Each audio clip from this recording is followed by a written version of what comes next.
Hello and welcome to my session.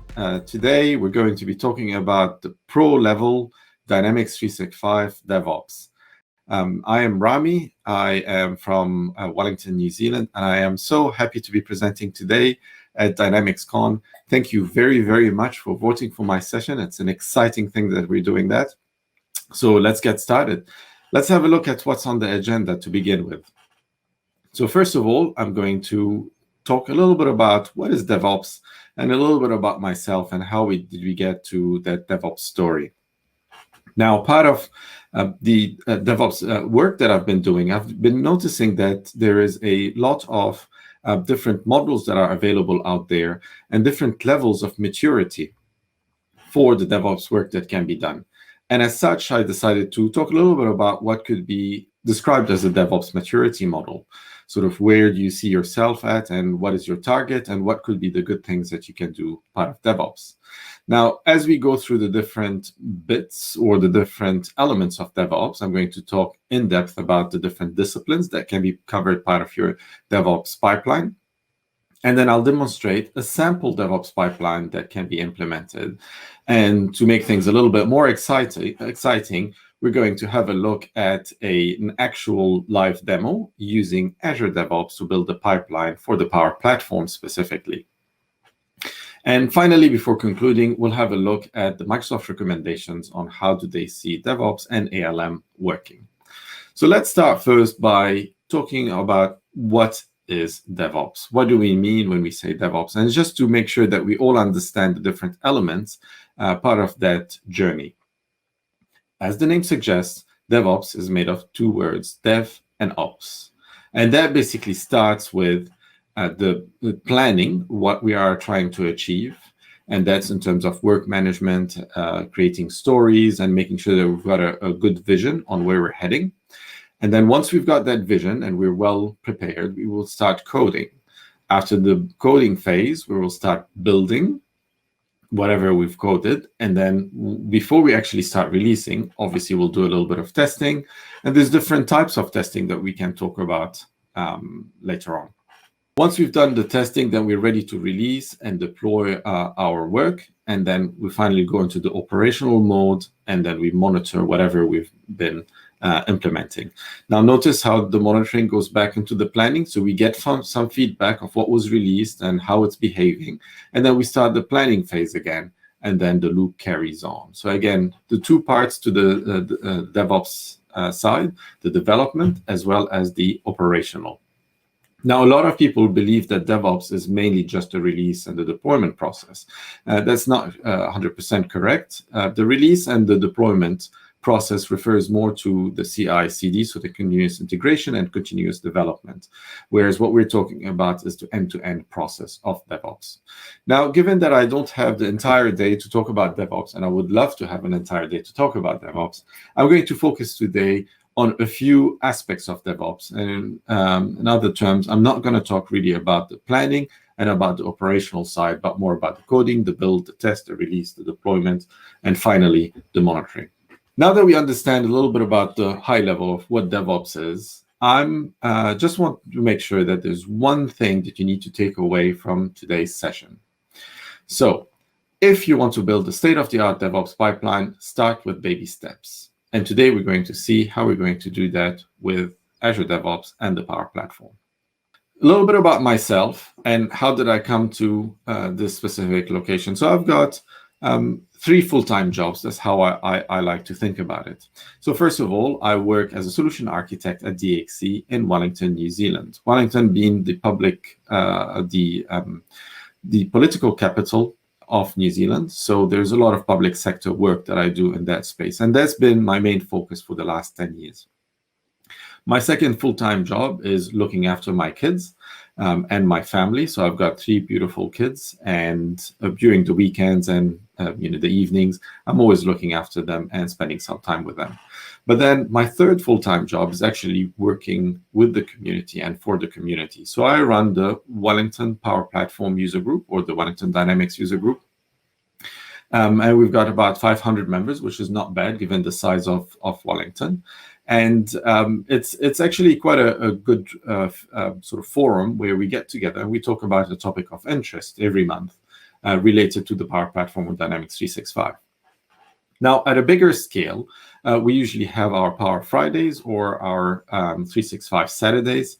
Those are the main conferences, the annual conferences that I run across 3 cities in New Zealand.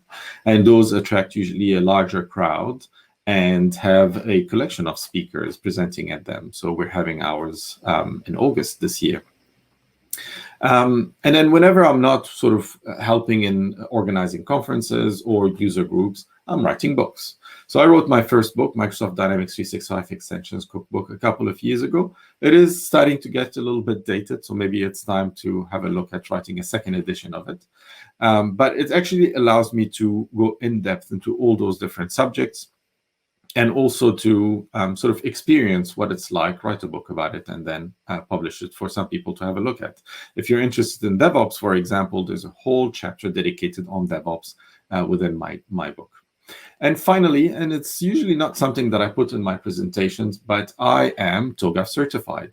TOGAF being the Open Group Architecture Framework, and it's an enterprise architecture framework that allows you to understand sort of the direction of an organization that they're taking, what are the applications required to meet their goals, and finally, what is the technology used to address those goals or those application needs.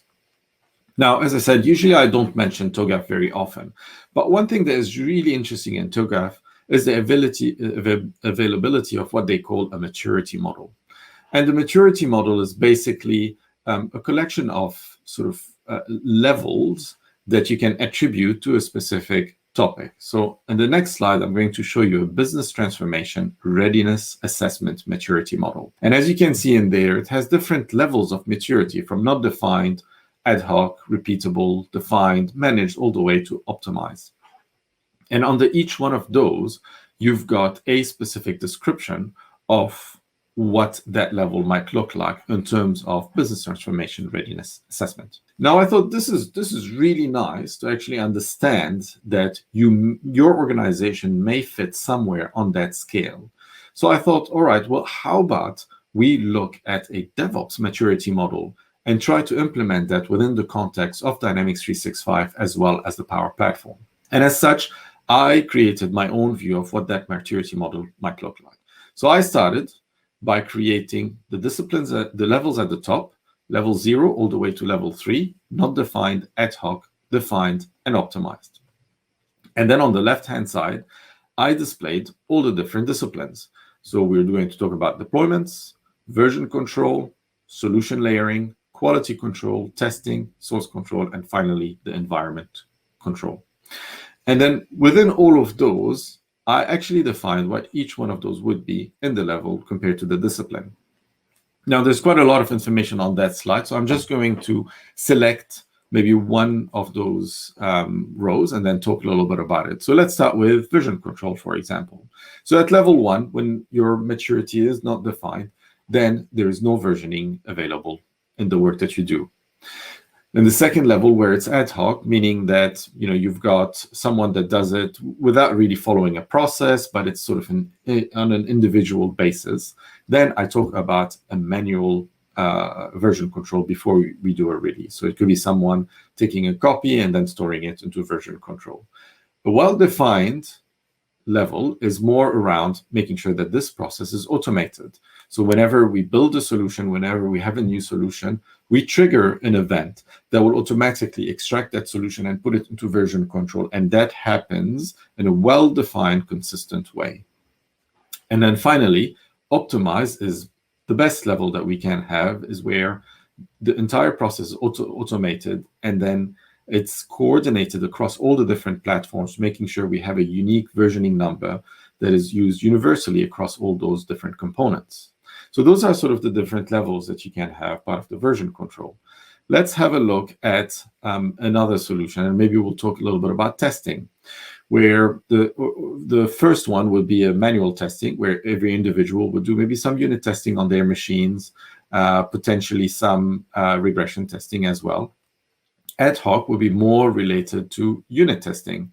So where someone is actually running unit tests on their personal machines without really integrating with a server or getting some overall CI/CD feedback. Defined is actually when you go into an automated regression testing and then look at all the risky path and automate the testing of those risky paths. And then finally, the highest one, optimized, is when you actually aim for a certain percentage of coverage, and then you make sure that everybody abides by those testing directions. So again, there's quite a few things in there in that maturity model. You guys can have a look at it later, but most likely what I'm going to do is just drill down into some of those elements as we carry on in the presentation. Now, the question is, where should you be on that scale? And that's a very good question. If you look at level 0, it's probably, if you don't do anything, you're already at level 0. And it's not that difficult to actually go a step further and then get to level 1. So just by having, like, for example, a little bit of unit testing that you're doing part of your project, make sure that some of your deployments are scripted, for example, look after versioning, use a version control, and so on. Then what you actually have is something that is relatively ad hoc, but at least you're doing something in there. Now, going all the way to level 3 is going to be very expensive because it requires a significant amount of investment into your DevOps maturity model.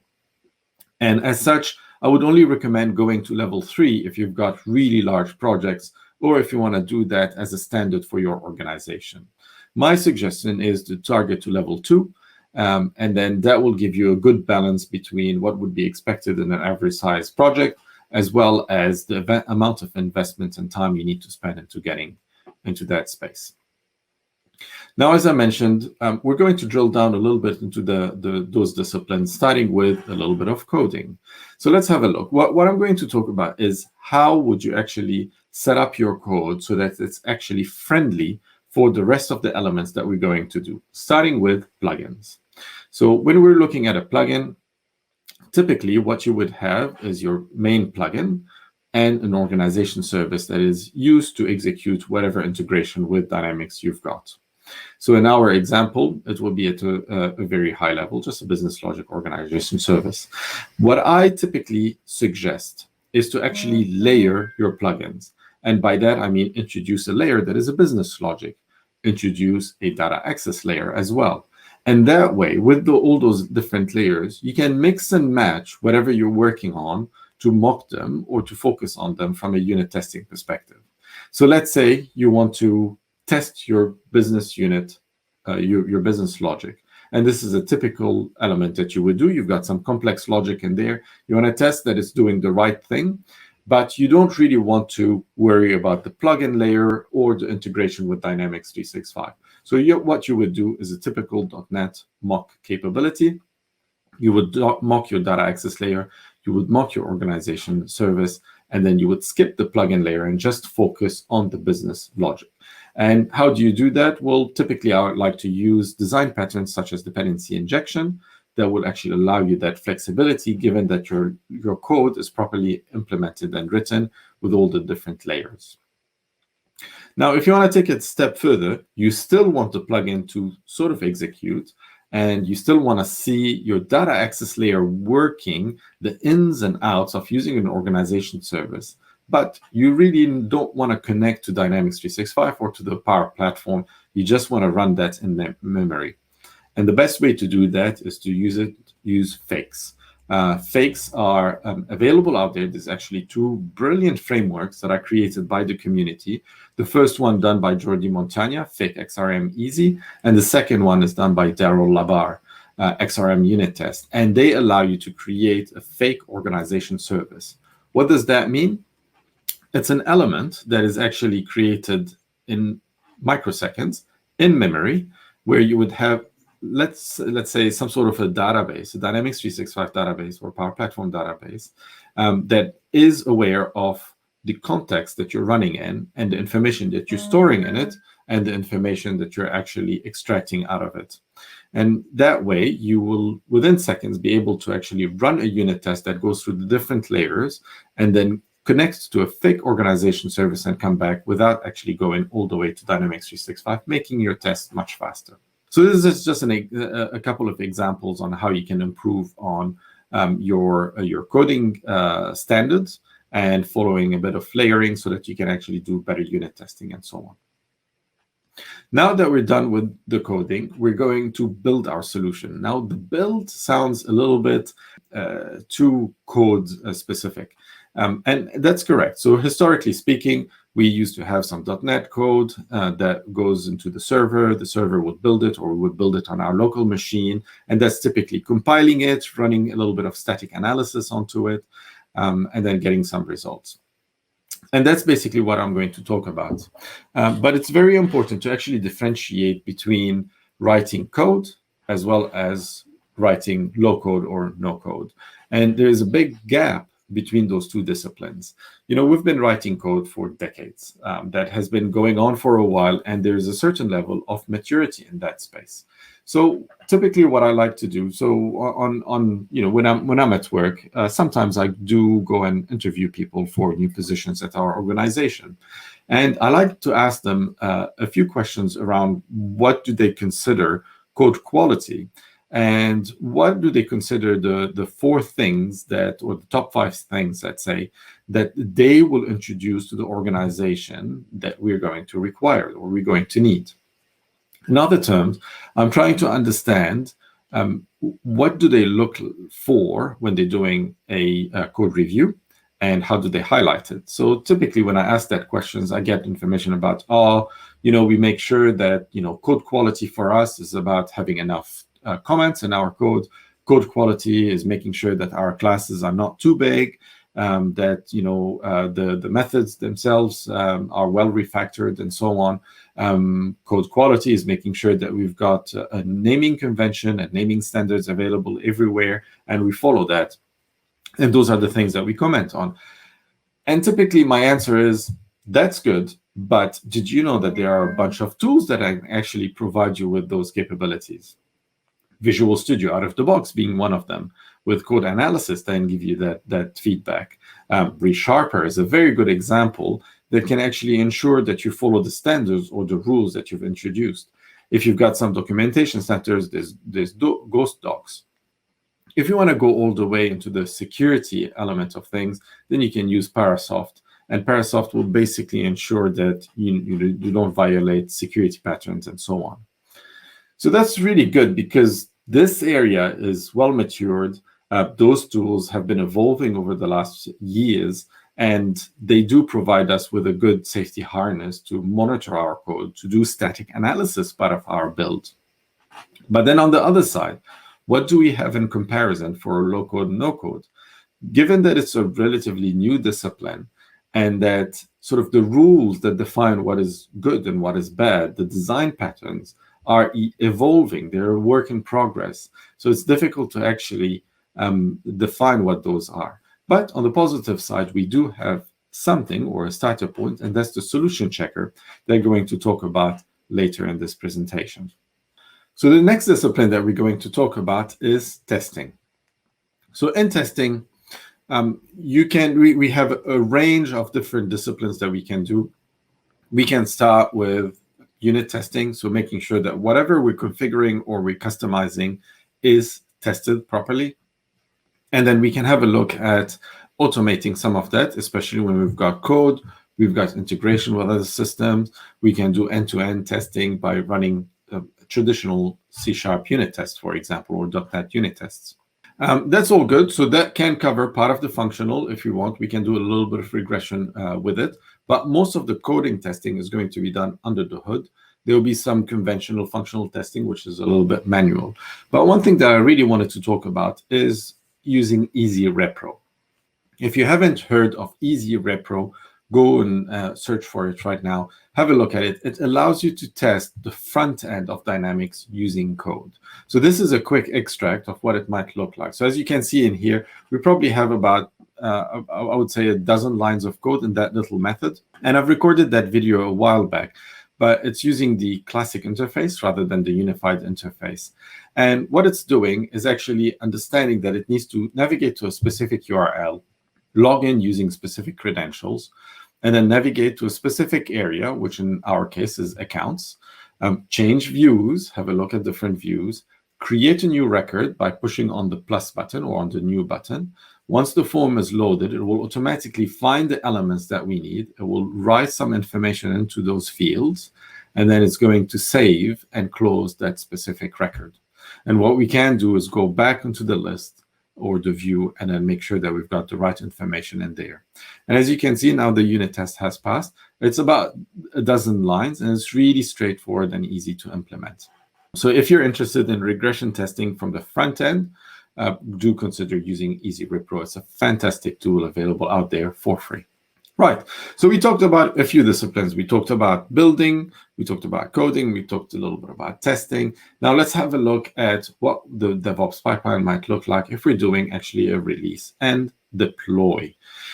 So in this example, you will see that there are references to Azure DevOps. I've got the logo in there. I've got a screenshot in there as well. However, it doesn't have to be Azure DevOps, because at the end of the day, at the core of all those releases are your scripts, your PowerShell scripts. And as long as whatever tool you're using is PowerShell friendly, it will work. But in our example, we'll use DevOps, Azure DevOps specifically, because it's actually quite native to the platform, as I'll demonstrate later on. So what we're trying to achieve, we've got an environment. We build, configure, we implement solutions in it, and we unit test them. And ultimately, what we want to do is move that configuration and customization into another environment. Now, as I mentioned earlier, if you're at the level 0 or even at the level 1, implementing that is relatively straightforward by exporting the solution manually and then importing it into the next environment. However, what we might want to do, and this is the Microsoft recommendation that I'll talk about at the end of the presentation, is to actually store your configuration in a repository, in a source control repository, source code. Once it isn't there, you want to run a set of validations, and that could be, for example, a unit test. It could be a collection of static analysis, a solution checker, and so on. And once you're happy with all of that, you want to generate your artifacts that eventually you're going to deploy into your environment. Now, before you deploy to the environment, you want to build your environment. And I'll talk a little bit about that in a second. And then once your environment is up and running, then you want to automatically deploy your solution and run a little bit of regression testing. Now, let me talk a little bit about building an environment. So typically, you would have your different SDLC environments, so a development, a test environment, a UAT or pre-prod, and a production. A combination of those, more or less, it's depends on how complex the project is.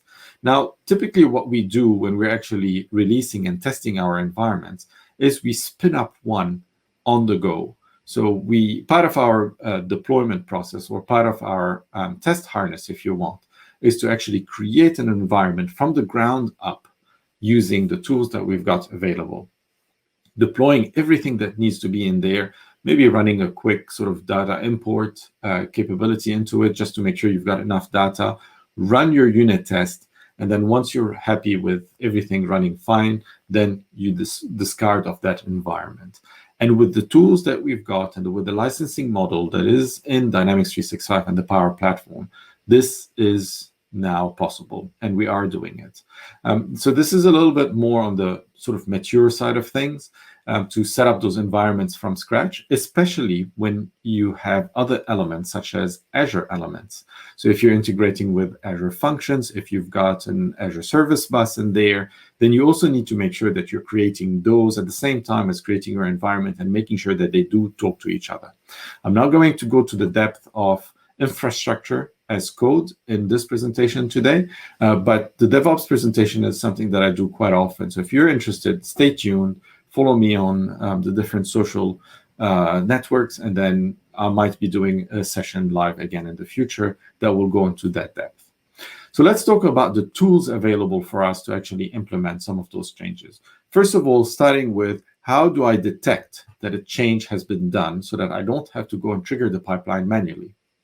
The good news is that there is something called the change tracking solution provided by Microsoft Labs, which is an add-on to Dynamics 365 and the Power Platform. And what that gives you is the capability to create a new record every time your solution is published. And basically that becomes the trigger point. So when I go and work on a solution in Dynamics 365, I'm happy with it. I increment the version number and all of that, and I click on the publish button. By doing that, it will automatically create a new record in Dynamics 365. And by creating a new record in Dynamics 365, then I can trigger automation such as Power Automate or Logic apps to actually detect that there has been a change. I'll go and have a look at what is that solution change, and then I'll trigger my Azure DevOps pipeline. There are other tools available out there as well, the Power Platform build tools. Now, be aware, those have been recently released as of this recording, and as such, the old tools called the Power Apps build tools have been deprecated. So beware of deprecation. There are two of them. So the old one is called the Power Apps build tools. If you search for it in the Azure Marketplace, you will notice that it has been deprecated. And that's relatively recent that has happened. And instead, rather than looking at the Power Apps build tools, use the Power Platform build tools, and they are at version 1. Now, as I was working with both of them, they are very similar. I believe in the latest release, they did a little bit of tidy ups under the hood, but the capabilities are still the same. And whatever you've built with the Power Apps build tools are also available, part of the Power Platform build tools. So I do suggest that you have a look at the latest one. Now, what is bundled in those tools? And they're really powerful tools. So let's have a quick look at what is in there. So the first level of capabilities that are in there are called the helpers. And that allows you to install the tools that you need and then run specific elements that are not really related to deployments per se, but such as who am I, what is my identity, and so on. The second part, and we talked a little about that in static analysis, is to run the solution checker, so the quality check capabilities. And then that way, once we've got a solution, we can go and check whether it has any errors, any warnings, or anything in it. And then the core of it is the solution layer, and that provides you with abilities to manipulate solutions such as exporting them, importing them, packing them, unpacking them, publishing them, and setting the version. So quite a bit of manipulation in there. And again, if you want to go all the way to the strongest or the latest level in terms of environment manipulation, then you've got an environment layer as well that will allow you to create, delete, backup, copy environments, giving you the full power of controlling an environment, setting it up, copying it from a golden state, for example, or creating it from scratch and then discarding it if you need to. So as you can see, all 4 different layers, 4 different capabilities available, part of the Power Platform build tools. And this is the main reason why I would recommend using Azure DevOps over other capabilities, because of the Power Platform build tools. Well, they give you a graphic interface where all you have to do is just fill in the fields, if you want, to actually interact with what is behind the scenes PowerShell. So they've got a collection of PowerShells for Dynamics as well as for the Power Platform, such as the data.powershell, xrm.data.powershell, online management API, which allows you to manage your environments. From a Power Apps perspective, you will notice that there's the administration PowerShell, there's the checker PowerShell. All of that is available, part of those solutions. So what I'm going to do, and just to demonstrate how this is working, is that I'm going to jump into Azure DevOps, and I'm going to show you how to create a pipeline from scratch. Right now, we are in Azure DevOps, as you can see. I've created a project called the Power Platform Demo, and in there, I've got a repository that has a collection of files in it. And my file is a solution that I've deployed into my environment called DevOps Solution version 3. What does that solution include? I've got just a sneak peek on the content in here, and it's basically one JavaScript file. And that JavaScript file has one line of code, mainly in the function onload, that uses the xrm.page, .getAttribute method. And the thing to note is that the xrm.page, as it is right here, is sort of on its path of deprecation. They do not suggest that you use xrm.page, but instead to use a context that you inject part of your onload function. So when I'm going to run the solution checker, this is supposed to return an element saying that, they've got a few warnings. It's not really not allowed, it's not removed, but it is on its path of deprecation. We recommend that you use the form context. So in order to demonstrate that, I'm going to jump into my Power Apps environment with Dynamics 365. I've got my collection of solutions, and Devops solution is the top one in there. I'm going to click on the solution checker. Now that takes a little bit of time to run, but instead what I'm going to do is just view the results from the last execution. As you can see in here, if I zoom in a little bit, it says XRM.page usage was detected, and it recommends using something different. So if I actually click on it, it will even give me the guide on what needs to be done. So I can click on that guide and navigate into some recommendation of what needs to be done, and you will see the deprecation. So some client APIs are deprecated, XRM page is part of it. So it takes you exactly to the location where you need to be. The other one that I can highlight in here is the usage of strict mode, and it's a way to introduce better error checking. And again, you can click on the guide, and it will give you examples on how to use strict. And it actually didn't take you to a Microsoft page, but to the mozilla.org page. And in here, it's giving you examples on how to use strict in your code. So really, really useful capability. As I talked, those tools are actually becoming more and more mature. They're introducing a collection of rules that will help you do better the development in general on the solutions that you're building. Cool. So just for the purpose of this demo, what I'm going to do is actually delete that specific solution. And part of the Azure DevOps pipeline, I'm going to run it again. Now, one thing you will notice is that I'm going to swap from one browser to the other. Right now, I am in my Power Friday environment, and I've got a collection of solutions installed on it, which is under the Power Friday tenancy for Dynamics 365.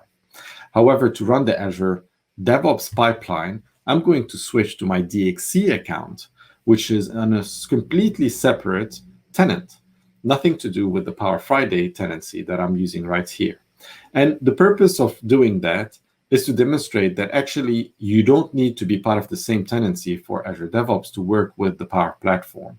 As long as you've got a connection created in there using your service account, then you can actually run your Azure DevOps and then integrate the two environments together. Cool. So I'm going to now go back into my Azure DevOps environment. And we talked about that solution. That's the solution that I deleted from my environment in Dynamics 365, but I still have it in my repository, in my source control repository in Azure DevOps. So the next bit is to actually go and create a pipeline. So let's create that pipeline. And I'm going to start with the classic editor just to demonstrate the way it will work. So I've got my source code available in the Power Platform demo. It's in the master branch. I'm going to click on continue, and I'm going to start with an empty job. So straight away, it will come up with an agent, and that agent can have a little bit of direction. So agent specification, you can say, for example, you can give it a tag. You can say, actually, I'm going to run my easy repro unit test, so I need an agent that will be able to actually run a browser and have a graphical interface. So I can have a collection of directives in there. But right now, we're happy with just a normal one in there. We can give it a name, so let's call it the DynamicsCon pipeline. Right. And now we're ready to actually give that agent a few actions. So what I'm going to look for is Power Platform. And the moment I do that, as you can see, there's a range of different capabilities that are available out there. And it's going to, as I mentioned, the first thing that we need to do is have the tools installed. So I'm going to add that one. At some stage, I'm going to import the solution into my new environment. But before I do that, I actually want to run the solution checker. And I'm going to click on Add in that space. I can move them, reorder them in here so that I can do the checker first, followed by the solution. And the tool installer doesn't require any additional information. It knows what it needs to do. It's actually going to go and install all the PowerShell scripts or the PowerShell libraries that are required to run the rest of the pipeline. The second element that I'm going to do is check the quality of my solution. So it's going to ask me for a server connection. I have already created that in the background. I'm not going to delve too much into it. There's lots of information on how to create your service provider connection to Dynamics 365. It's a combination of doing a little bit of work in Azure, a little bit of work in Dynamics 365, and then basically using an application ID, an application key, as well as your tenancy ID. So I've selected my service account in there, and I wanted to go and check anything in my repository that has a .zip. I can be more specific if I want to by clicking on the ellipsis in there. But in my case, there's only one zip file. It's going to detect it. It's going to run the solution checker on it. What's really interesting is the capability of selecting a rule set. Now, in here, you can either say, I want to run just a normal solution checker capability, or I want to run the app source certification. So basically, when you submit, so AppSource is sort of the marketplace for Dynamics 365 and the Power Platform. And every time you submit something to that marketplace, Microsoft runs a solution checker that is actually embedded in here, the AppSource certification solution checker, that will have a strict set of rules that will highlight things that might not be acceptable in the marketplace. In my example, I'll just select the solution checker capability in there. Now, one thing that I really do want to highlight is the fact that they are a collection of rules. So this is typical in a mature checker tool, where you want to apply a different set of rules depending on the type of project that you're running and how complex that project is, or how strict the rules are. Sometimes you want them a little bit leaner, sometimes you want them quite strict. So that gives you the option to do that. Right now, you can only select those two, but I would not be surprised if in the future, Microsoft is going to open up that capability and allow you to define your own rules, add rules, remove rules, make it stricter or leaner. I'm going to expand that advanced chevron in here. And I want to highlight the fact that there's something called the error level and the error threshold. And basically, based on the results that we get back from the solution checker, some of them might be considered as high risk, some of them are medium, some of them are low, and some of them are just for information purposes, and is also critical. And what this will allow you to do is actually decide on whether you want to break the build or pass the build, depending on how many errors you're getting. So let's say I'm only going to allow 3 medium level errors. Before I actually break the build and I say, no, this is not acceptable anymore. Now, if you recall, when we ran the solution checker earlier, we had 2 medium errors. So if I set that to 3, it will pass. But basically, if you can control it. And again, this is the same behavior that we usually have in a compiler, for example, where the compiler might fail or pass based on information that is returned, whether it's a warning, it's an error, or whether it's just information. So we've got control over how the solution checker works. And finally, moving to the last bit, I'm going to make sure I'm using the service principal. And in here, I've got my connection that I've already defined in the previous step. And I'm going to select the solution that I want to import. And again, we've got it in our source control. And now my pipeline is ready. So I can save and queue. I don't have to give it a comment. I can if I want to. And I'm going to run my pipeline. So what this is going to do is actually display the logs of all the different bits that are happening, part of my solution deployments. So it's going to go and find an agent first. And then after that, it's going to start and deploying all the different tools that are required. So this might take a little bit of time to actually implement, but hopefully it will run smoothly. So as you can see, it's progressing. It's initializing the job. The first step that it's going to do is get the latest out of Git and then start deploying the tools. Now, notice very carefully what's happening in there. It's doing an install of the PowerShell module called the Online Management API, which is the one that I mentioned earlier. Later on, it's going to start adding the rest of the different PowerShell modules to give you all the different capabilities. The reason why it does that is because I'm using the out-of-the-box capability of an agent. I don't have my own agent that I've set up. Instead, it's a vanilla agent that Microsoft has sort of available in the background. And then as you run your pipeline, it's going to go and set up that agent to have everything that is required to run the rest of the pipeline. So as you can see, it's actually deploying a collection of different PowerShell modules. Now it's up to its fourth one. PowerApps.checker is the latest one that is deploying. And this is just to show you that all we're doing, part of the Azure DevOps Power Platform build tools, is actually leveraging those PowerShell capabilities that are available under the hood, and then applying a user interface to make that interaction simpler. Now it's actually running the solution checker, and it will define exactly what our acceptable level is. So as you can see, error level is medium. So this is the level it will be looking for errors, and the threshold is 3. So we have more than 3 errors, then it's going to break the build. In our case, we had 2 errors, and it highlighted it in the logs in there, and it allowed it to go. And then the next step is actually to do the solution import. Now, I probably could add another step for publishing the solution, but we're not actually looking into the code or the changes that are available. All I'm going to do is actually jump back into my environment and then show you that the solution has been imported. And again, that takes a little bit of time, especially the publishing part. And depending on the size of your solution, it might take a little bit longer if you have plugins and if you have other elements that you want to build. Now, keep in mind that a lot of the elements that are solution aware are not necessarily environment aware. And I'll give you an example. Let's say you're actually deploying a plugin that actually is connected to an Azure Service Bus.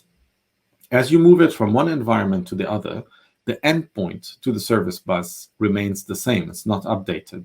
So another thing that you might want to introduce is your own PowerShell script that would go and actually update that based on the environment that you're deploying at. So let's quickly skip back to our solution. So we're back into the Power Friday environment. I'm just going to hit refresh. And then when I do that, hopefully we'll see the DynamicsCon solution version 0.3 deployed at the top. And as you can see, there it is deployed.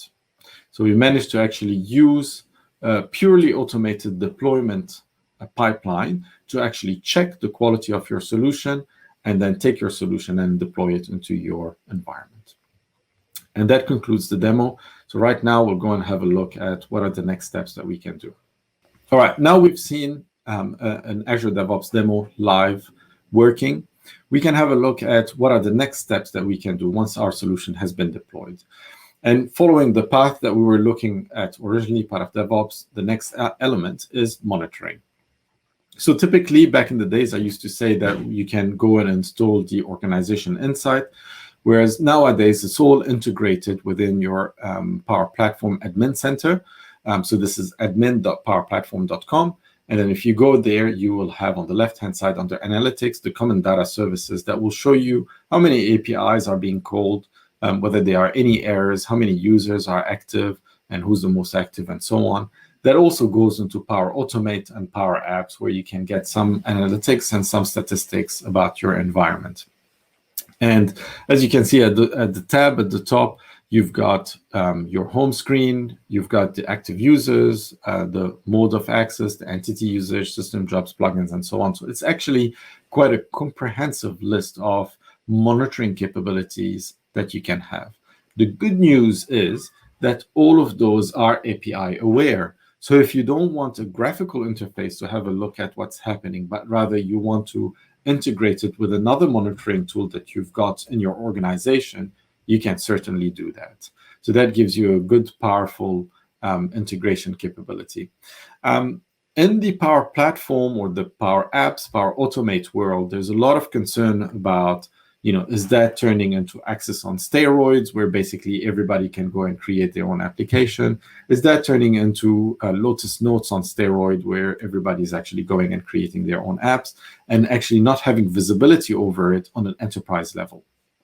Again, Microsoft provides a range of APIs as well as available apps themselves that can monitor what is being created, who's creating them, and what are they sharing it with anybody else? How often are they being used? Who's using them, and so on? And that gives you a good insight on an application that is actually gaining popularity, that is not on the enterprise radar. I would encourage an administrator, for example, to go and contact the person that created that application to actually have a look at how it can be introduced into its pipeline, into the enterprise environment per se, and then have better monitoring over it. So all of those are capabilities that are available. Have a look at the Center of Excellence starting kit that is available for the Power Platform, and that has a lot of guidance on how to engage with your users and how to educate them and how to make sure that things don't go out of control.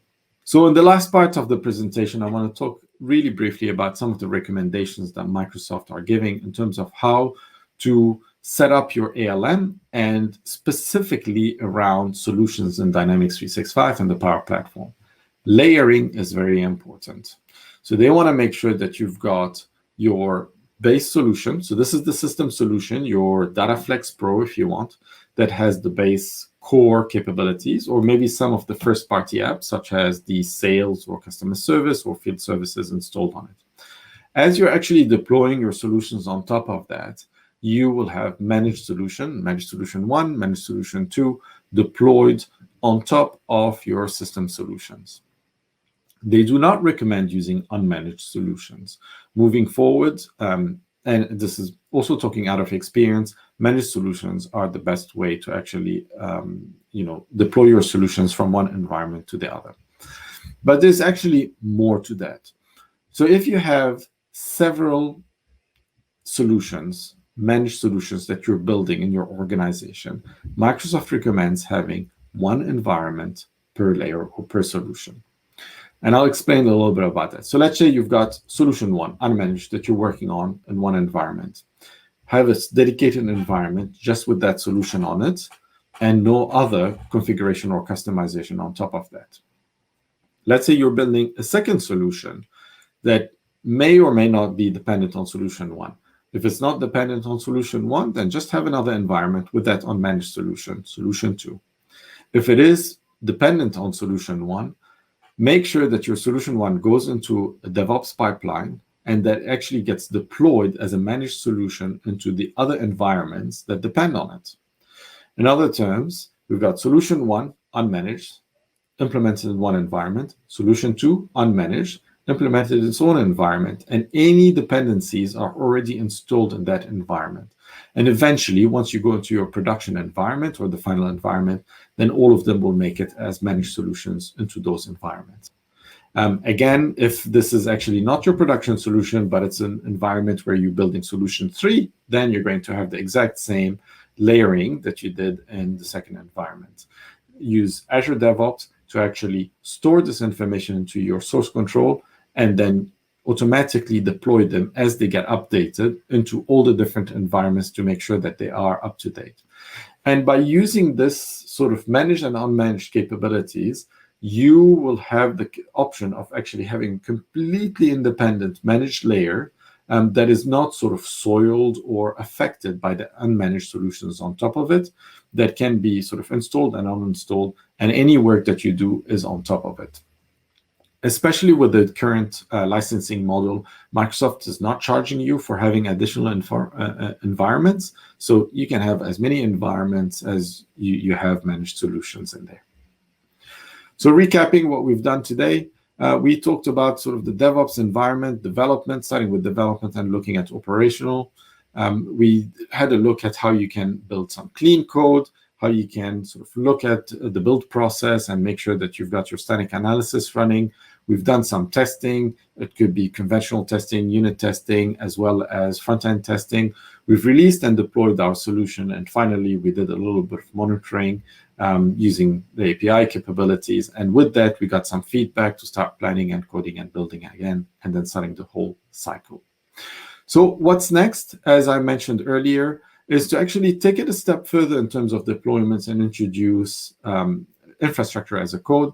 And the way to do that is to use Terraform, which is a fantastic capability and a library of scripts that will allow you to deploy Azure infrastructure as code, and making the final goal of actually getting an entire environment set up from scratch every time you're running a end-to-end test possible. Some resources that you might find interesting moving forward, if you want to learn a little bit more about the platform itself and specifically ALM or DevOps. The first one that I typically recommend is the docs.microsoft site, specifically in Dynamics 365. There's also an ALM sort of section within those docs for the Power Platform for Dynamics 365. They give you an overview and they suggest all the different things that you can do and the recommendations that Microsoft has. If you want to get in touch with me or if you have any questions, feel free to reach me on Twitter or on LinkedIn. I do have a few videos on YouTube, although I don't update it that often. But my YouTube channel is going to have some videos about how to run Easy Repro, how to run an Azure DevOps pipeline, and potentially in the future, how to do the infrastructure as code. So a very, very big thank you for attending my session. A very big thank you for DynamicsCon for offering me the opportunity to actually come and present. It's been an amazing experience. Thank you, everybody, for voting and for making sure that my session goes up there. I'm really grateful, and I'm looking forward to doing it again. Thank you very much. Thank you, everybody, for attending the session. Please join me shortly in the conference chat just to answer any questions that you've got.